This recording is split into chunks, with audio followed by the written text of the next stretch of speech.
Hi there, Alison here with another Cab Franc du jour. Today we are in Saumur-Champigny and we're looking at the Château de Chaintres 1989 Saumur-Champigny. The estate's history goes back to 1675 when the property was originally owned by the oratory of Saumur. At the time it was the priests that were cultivating the vineyards on behalf of the nearby Abbaye de Fontevraud.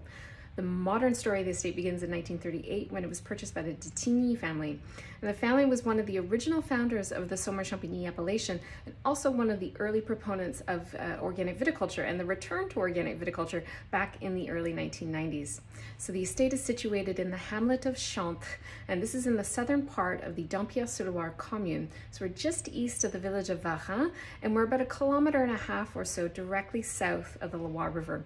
And if you look at this little place on Google Maps or Google Earth, you instantly get a sense that this is a unique piece of terroir. Like, you can almost sense that there's a reason why the monks sort of identified this spot, several hundred years ago. These 17 hectares of Cabernet Franc vines are all planted in a true clos, a true walled vineyard, and it's on a south-facing slope, and the nature of the slope and the natural erosion of the place over time has sort of unearthed several different and distinct terroirs within this really small space. In fact, the estate has identified and parceled out 8 distinct terroir formations just in this small vineyard. And that sort of relates to the nature of the topsoil as well as the bedrock and sort of the depth of the topsoil as it relates to the bedrock. So at the top of the vineyard, we're actually on the upper Turonian yellow tuffo chalk. And then as we move south into the middle and sort of lower parts of the vineyard, we are now on the middle Turonian white tuffo chalk. And the topsoil varies a little bit in each of these parcels as well. And today, the estate actually makes 5 different Cabernet Francs from these 8 different terroirs. But of course, we know that this was not the case back in 1989.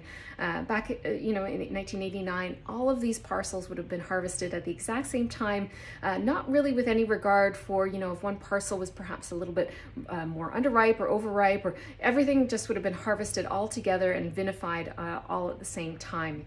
Now, in 1989, we did have an exceptional year, which is why this wine is showing the way it is. This is, by all accounts, one of the top, if not the top, vintages of the 1980s in Saumur-Champigny. The vines at the time, the estate tells me that they were kind of an average age of about 45 years, they suspect, sort of the youngest vines being around 15 years and the oldest vines being around 60 years. Now, from a winemaking perspective, obviously we must keep in mind the fact that wines were made a little bit differently during this time. We didn't have the same technology that we have today. We didn't have the same understanding of winemaking that we do today. And really, during this time, wines were built for aging. This was not meant to be released and consumed right out of the gate. They wanted you to hold on to it for a certain period of time. And it really probably needed that time.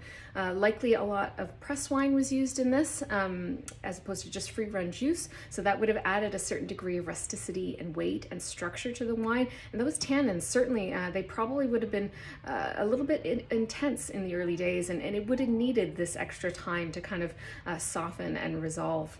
It was aged in foudre, and then it was bottle aged. And in fact, this is a library release from the estate. So it was aged in bottle in their cellars, their underground chalk cellars, for 30 years prior to release. So let's give this wine a taste. The nose has a really beautiful profile. It definitely leans kind of, you instantly know you're dealing with old wine here, and it has beautiful sort of array of tertiary and a few primary aromas as well. The fruits are beautiful. They're red. They're obviously dried at this point. A little bit of dried strawberry, some dried cranberry, a little currant here as well. And then just a flood of beautiful kind of savory tertiary aromas like chanterelle mushroom and potting soil and a little bit of damp leaves and a bit of sort of like a decaying violet note as well. It smells so beautiful and so complex, and there's so many layers here.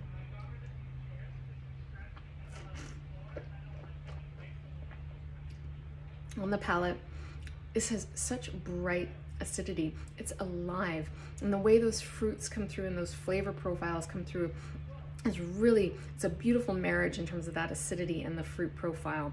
I'm getting a little bit more like sort of licorice and clove and some cocoa and coffee notes on the palate, which is amazing.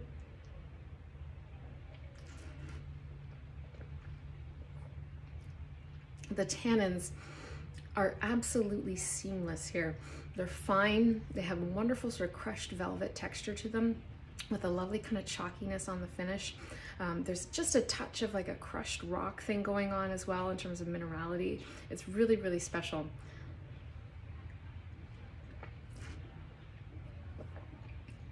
The presence of this wine and the energy is really distinctive. It's honest, it's humble. You can almost instantly kind of envision, you know, the calloused, weathered hands of the vigneron and sort of dirt underneath his fingernails, and perhaps a little sort of coy smile kind of peeking out from underneath his mustache, and almost looking at you going, I made this for you. Thank you for waiting. Thank you for giving it the time that it needed to get to this place. There's a kindness about this wine. There's no pomp and circumstance here. There's no bells and whistles. It's just a really genuine, real example of Cabernet Franc. And when I taste it, it instantly kind of reminds me like why I'm here, why I'm doing this endeavor, doing this project. It's wines like this that have sort of helped get me to this spot. Remarkably, this wine is under $100, which is just insane to me, and I highly recommend trying to seek this out. It is available in Canada and the US currently, so if you've had it before, let me know what you thought of it in the comments below, and of course, as always, I will be back again soon with another wine. Cheers.